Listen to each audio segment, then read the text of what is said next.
Good morning everyone. My name is Adi Verma. I am from 10th C and my topic is federalism and its features. First of all, we are going to talk about what is federalism. Federalism is a system in which the powers are divided into tiers of government.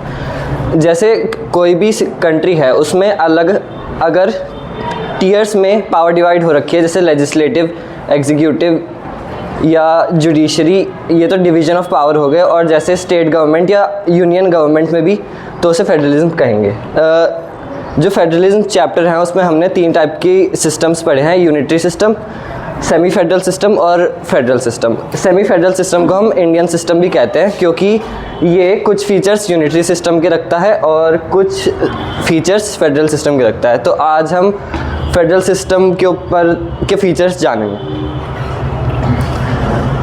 ये federal system की definition है कि अगर power divide हो रखी है government के tears में, जैसे फर्स्ट होता है सेंट्रल गवर्नमेंट, फिर होता है स्टेट गवर्नमेंट और उसके बाद होता है जो पंचायत और राज्य पंचायत जो होती है उस पर। और ये हैं फीचर्स ऑफ फेडरलिज्म, जिसमें फर्स्ट होता है नो बाउंड्री चेंज। फेडरलिज्म का पहला फीचर है कि कोई भी सेंट्रल गवर्नमेंट किसी भी स्टेट का कोई बाउंड्री चेंज नहीं कर सकती और स्टेट भी खुद अपना बाउंड्री चेंज नहीं कर सकती। फिर उसमें और जैसे होता है कि अगर हम इंडिया की बात करें जिसमें सेमी फेडरल सिस्टम होता है, तो उसमें अगर एक स्टेट का एरिया चेंज भी करना है तो हमें पार्लियामेंट में मेजॉरिटी चाहिए होगी, उसी के बाद हम स्टेट का बाउंड्री या एरिया जो भी है चेंज कर सकते हैं। फिर सेकंड होता है डुअल पॉलिटी और बायकैमरलिज्म।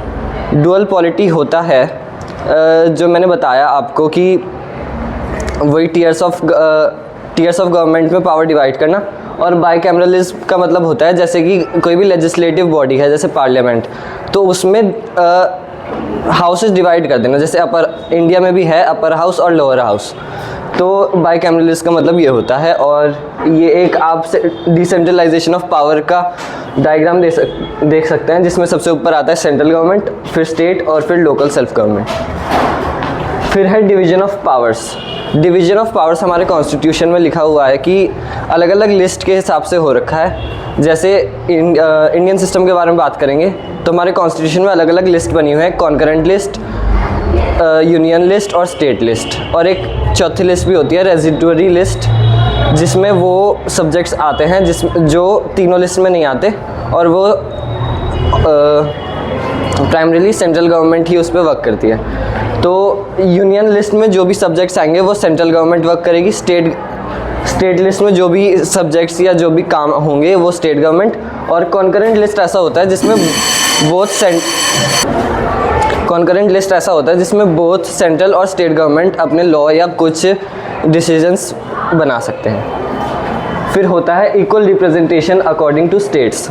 जैसे अगर हम जैसे पार्लियामेंट में जितने भी मेंबर्स जाते हैं, अगर हम अमेरिका में देखें तो उसमें ऐसा होता है कि हर स्टेट से 2 ही रिप्रेजेंटेटिव जाएंगे, जिसे हम सीनेट भी कहते हैं, सीनेट मेंबर्स।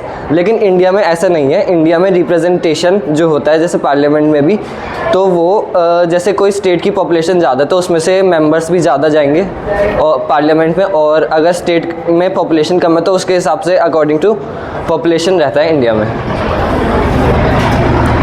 फिर होता है रिजिड कॉन्स्टिट्यूशन। रिजिड कॉन्स्टिट्यूशन का मतलब है कि इंडिया में जो कॉन्स्टिट्यूशन है वो हम सेमी फेडरल जैसे सिस्टम है इंडिया में, तो इंडिया में जो कॉन्स्टिट्यूशन है वो लेस रिजिड है, मतलब उसमें चेंजेस कर सकते हैं लेकिन वो भी मुश्किल है। और अगर फेडरलिज्म की बात करें तो फेडरलिज्म में ऐसा होता है कि जो कॉन्स्टिट्यूशन है उसमें चेंज नहीं कर सकते। जैसे हम सेमी फेडरल गवर्नमेंट की सिस्टम की बात करते हैं जिसमें हम अमेंडमेंट्स कर सकते हैं, लेकिन उसमें भी मुश्किल है, हमें पार्लियामेंट में बिल पास करना पड़ेगा, उसके बाद मेजॉरिटी आएगी तभी कॉन्स्टिट्यूशन में कुछ अमेंडमेंट हो सकता है। अभी तक इंडियन कॉन्स्टिट्यूशन में 106 अमेंडमेंट्स हो चुके हैं।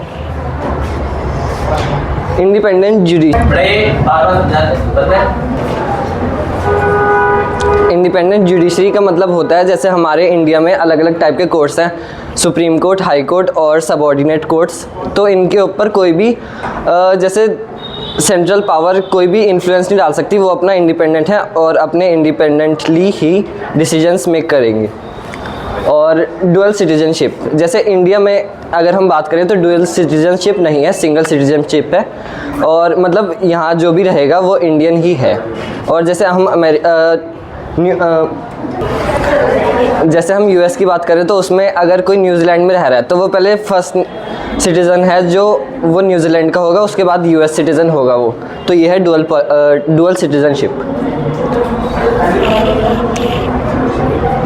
तो यही है बस आज का टॉपिक, फेडरलिज्म।